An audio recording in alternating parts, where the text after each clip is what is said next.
Threat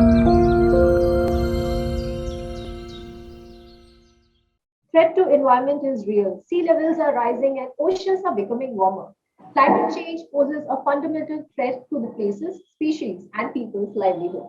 To address this threat, Worldwide Fund for Nature organizes Earth Hour every year on March 26, which is a global grassroots movement uniting people to take action on environmental issues and protect the planet.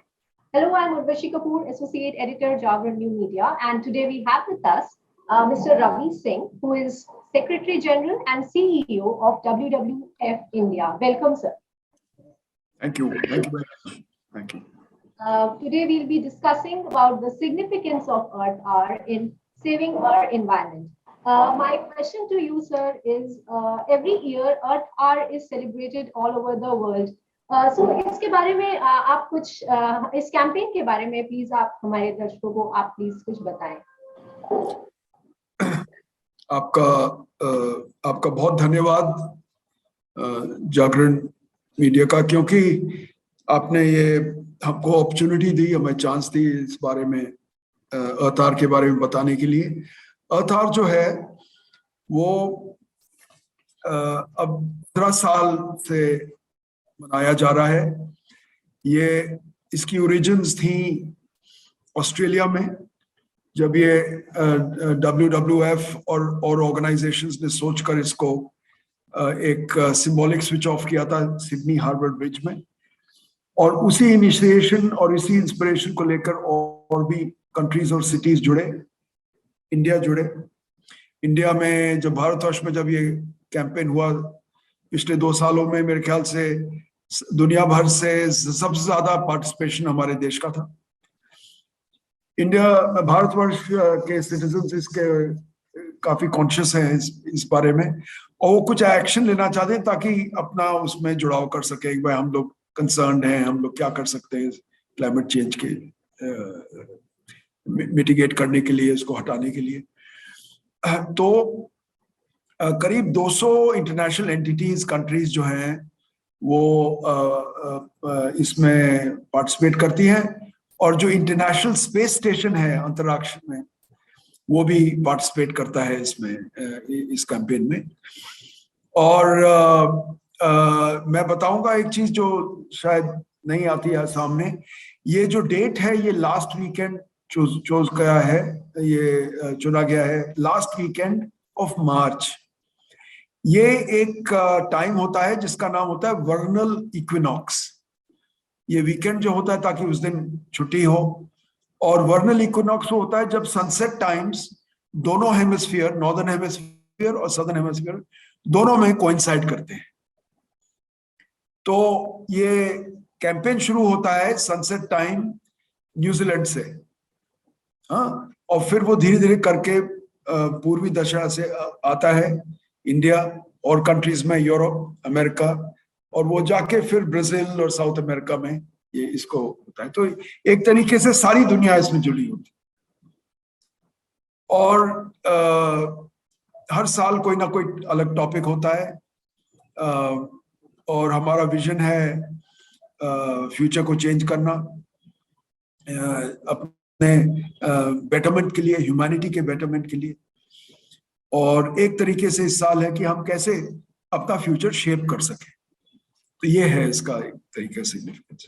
जी, सो रवि जी ने हमें बताया इस दिन के महत्व के बारे में, इसका सिग्निफिकेंस के बारे में, जो अर्थ आवर है इस कैंपेन का जो सिग्निफिकेंस है उसके बारे में हमें बताया. रवि सर, मेरा दूसरा सवाल ये है कि आपके अकॉर्डिंग अगर आज की हम बात करें तो बिगेस्ट एनवायरमेंटल थ्रेट क्या है और उससे हम कैसे ओवरकम कर सकते हैं? सबसे बड़ा थ्रेट आज ह्यूमैनिटी के ऊपर है वो क्लाइमेट चेंज, जिसमें हर एक्शन जो है हमारा, पॉजिटिव या नेगेटिव, उसका एक क्यूमुलेटिव इफेक्ट होता है. वो कई सालों से जो क्यूमुलेटिव इफेक्ट 200 साल से जो बढ़ता आया है, उसका आज हम लोग उसका हम इफेक्ट ले रहे हैं. उसका इफेक्ट है हमारे ऊपर इस टाइम पे, और ये नेगेटिव है. और इसीलिए ये एनवायरनमेंट को काफी डीपली इफेक्ट कर रहा है. और ये साइंटिफिक एविडेंस के साथ जो है हम ये कह सकते हैं कि ये हमारा सबसे बड़ा थ्रेट है इस टाइम पे। जो आईपीसीसी रिपोर्ट्स हैं, जो 2 रिपोर्ट्स आई, उसमें ये बताया गया इसका क्या नेगेटिव इफेक्ट हो सकता है और ये ह्यूमैनिटी और जो लिविंग ऑर्गेनिजम्स हैं उसके ऊपर क्या इफेक्ट होगा। इसमें कई एक्शंस लिए गए।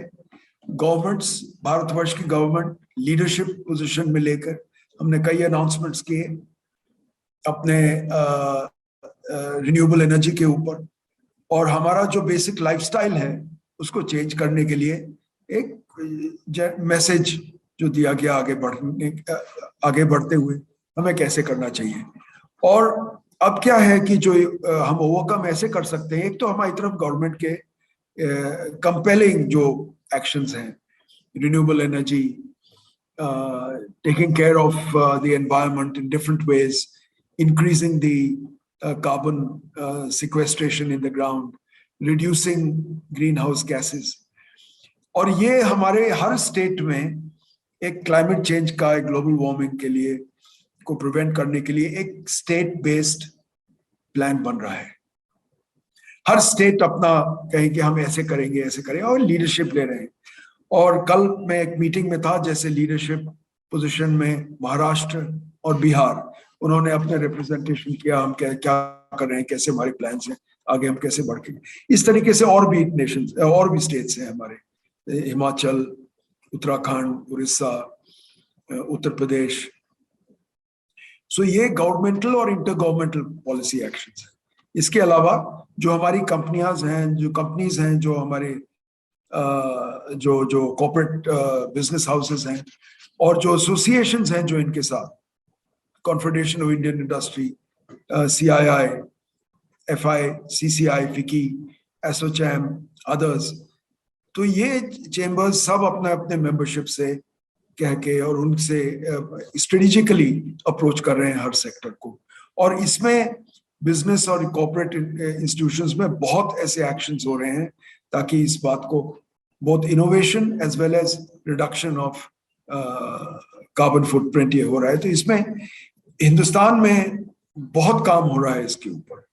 लेकिन अर्थ आवर का ये महत्व है कि हमारे सिटीजन्स, हमारी जो कंसर्न है, एक तरीके से ये एक्सप्रेस हो, हम एक तरीके साझेदारी हो हमारी इस पॉजिटिव एक्शन लेने के लिए, जो नॉन इंट्रूसिव है और जो वॉलंटरी है। ये जो नॉन एसेंशियल लाइट्स को अगर हम डिम कर सकें और ये इस एक्शन से हम आगे बढ़ सकें कि भाई हमारा भी सपोर्ट इस टाइम है।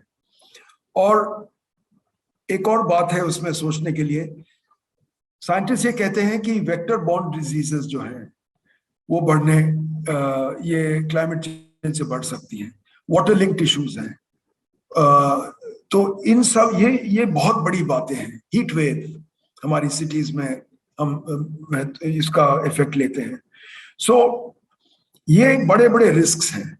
हम ये तो नहीं कह सकते कि ये वाला डिजीज डायरेक्टली इससे रिलेटेड है, लेकिन इतने इंसिडेंट्स आ रहे हैं पिछले 10 सालों में कि कुछ ना कुछ कोरिलेशन आता है इसमें। तो ये बहुत बड़ा थ्रेट है। इसको आई थिंक हर इंडियन, हर भारतवर्ष में रहने वाले अपने सिटीजन्स वो समझते हैं एक तरीके से, और जो भी अपना एक्शन कर सकें इसमें वो करने को ज्यादातर आते हैं सामने। तो जब भी हम मिलते हैं लोगों से, इसके बारे में बात करते हैं, general citizen, people on the street, उसमें एक पॉजिटिव थिंकिंग है और इस तरीके से हम इस बात को चेंज कर सकते हैं। जी सर आपने कुछ देर पहले बताया था कि हर साल का एक थीम होता है अर्थार का, या अलग कुछ डिफरेंट होता है। तो इस साल ऐसा कुछ अलग या कुछ खास है प्रीवियस ईयर्स से? सो ये इस साल है theme basically shape of future. तो शेप ऑफ फ्यूचर का ये है कि एक तरीके से हम लोग अपने इस तरीके का प्लैनेट रखें अपने बच्चों के लिए, अपने आगे के जनरेशन्स के लिए, जो इस स्थिति से बेटर हो। तो इस तरीके से to shape of future for the better, this is the theme. और आपने ये कई बार सुना होगा, leadership, political leadership, business leadership, और भी लोग जो हैं इन्वॉल्व इसमें कहते हैं कि ये हमारी ये हमारी जागीर नहीं है, ये हमने बोरो करी है फ्यूचर से। तो एक तरीके से हमको ऐसी स्थिति लानी चाहिए, इतना तो हमें करना चाहिए ताकि हम अपने प्लेनेट को बेटर बनाएं, ताकि हम अपने बच्चों को उसको बेटर शेप में दे सकें। चाहे अब ये हर चीज ना हो सके, लेकिन कम से कम ऐसी इनिशिएटिव्स आगे बढ़ें जो आगे चल के would improve the situation from what it is now. So ये मैसेज है, हर एक इंडिविजुअल को एक तरीके से ये लेके आगे बढ़ना कि wider context of planet to shape our future for the better. जी, सर अभी हम कुछ ही देर पहले भी बात कर रहे थे, क्लाइमेट चेंज की बात कर रहे थे, एनवायरनमेंट की बात कर रहे थे, तो वैसे ही ग्लोबल वार्मिंग एक बहुत बड़ा इशू है।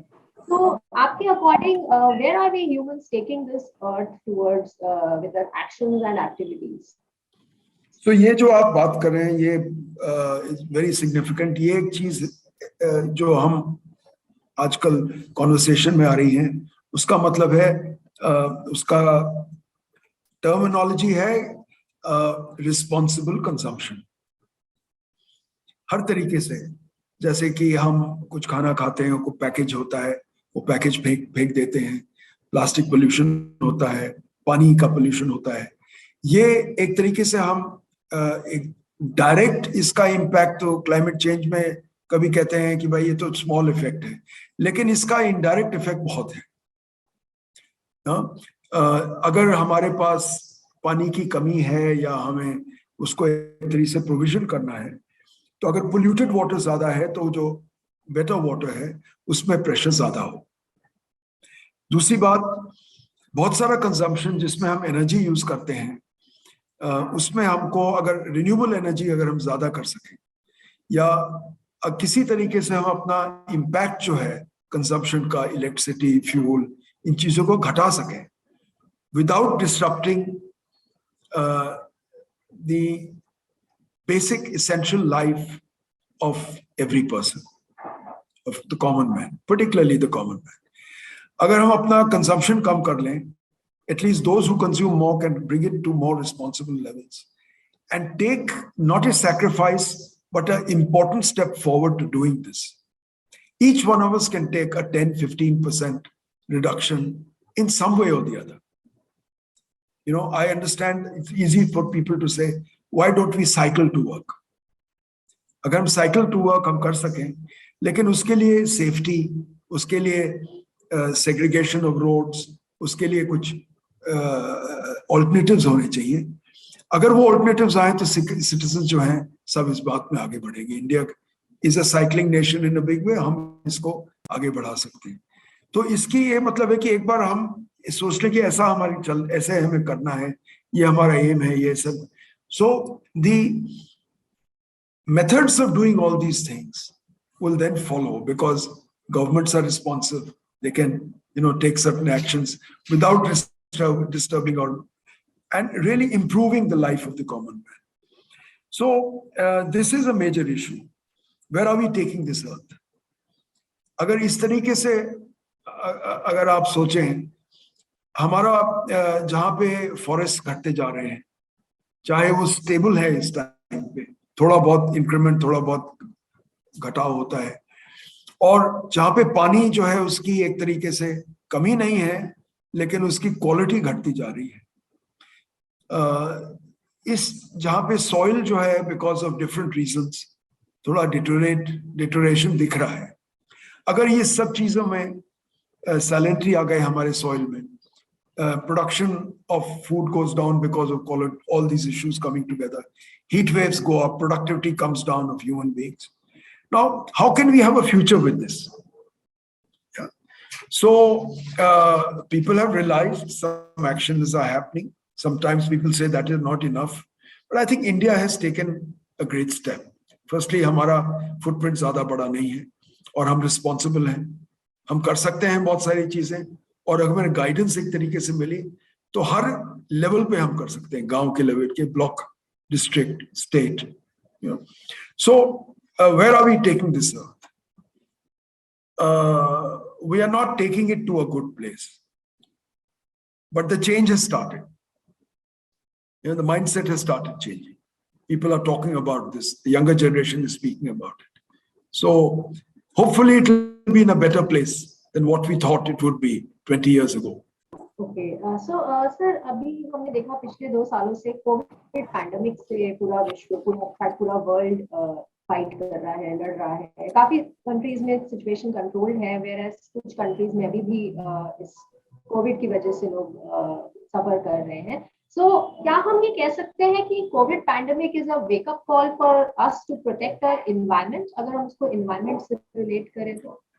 लाइक योर क्वेश्चन, क्योंकि आप हर चीज को क्लाइमेट चेंज के ऊपर नहीं उसमें ब्लेम करते हैं, लेकिन ये बात है कि कोविड जब इतनी न्यूज़पेपर्स में, इंटरनेट पे और जब टेलीविजन पे लोग देखते हैं तो ये पूछते हैं हर टाइम पे, जब पढ़ते हैं देखते हैं कि कॉज क्या है इस सब चीजों का. हमने और भी जूनोटिक डिजीजेस आई हमारे पास, लेकिन इसका कॉज क्या है? तो कॉज एक तरीके से ये है कि एनवायरनमेंट जब डिसरप्ट होता है तो इसमें the effects of it may not be necessarily immediate, or it may not be we may know the big causes, but the effects may be very different from what they are. So Covid pandemic एक तरीके से जो environmentalist, जो conservationist कहते हैं कि जो एक नेचर का फ्लो है, एक जो नेटवर्क है, अगर वो ब्रेक हो जाता है और अगर हम उसको चैलेंज करते हैं बाय क्राउडिंग इट आउट और sometimes overcharging it by trying to produce things out of nature which are unnatural, maybe these are some side effects. Maybe we are too close to understanding the actual reasons for COVID, and they will probably come out to be something that is happening which is unnatural, or could be related to things that are disrupting the environment. So there is a huge relationship between nature and health of human beings, health of living organisms, health of the environment. And India says this message very clearly in our culture, in our tribute to our traditions, in all the way we have proven, either through our general interaction or in the philosophies of our gurus, how nature has to be preserved. Even old kingdoms and kings in the past, they understood this, and this message was very much there. So we understand it, and in that sense, the state where we are in India, we can also make this messaging in a way that we could show this as a point of leadership. Life how to make it more sustainable, how to reduce our consumption, how to be more responsible in terms of consumption. So these are some of the points that are there, and therefore this entire thing about the pandemic has made us much more conscious about our natural systems, our environment. And at this point of time, unfortunately, it has come when we were looking at climatic issues, we were looking at different agreements, and we were taking initiatives to go ahead with this. To some extent, there have been stoppages, gaps, whatever. But I would say that my country has not wavered from this. We have continued, we have taken on an agreement internally that we have to do this, and we have not wavered from it. And there are many, many initiatives that are taking place which are not necessarily so-called marketed by us, but we know that they are happening. So I'm sorry, this is a long-winded answer to your question. So before I wind up the session, sir, last question I wanted to ask was, what message would you like to share with the international and national community on the importance of fighting climate change this earth? Well, the short action number one is that do switch off non-essential lights, from 8:30 to 9:30 on the day of the Earth, that is 26th of March. You can lend your support to Earth, perhaps not just for that 1 hour, but for every hour, every day. And perhaps, on a perpetual basis, which actually becomes a kind of a discipline for us.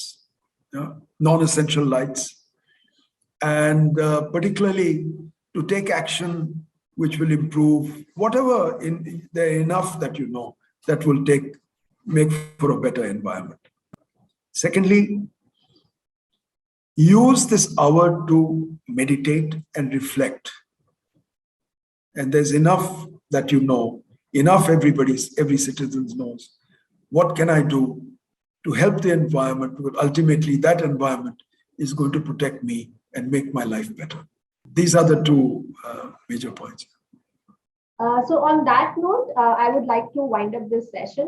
Thank you so much, sir, for joining us and sharing your views on this important matter. Stay safe, stay healthy. Thank you.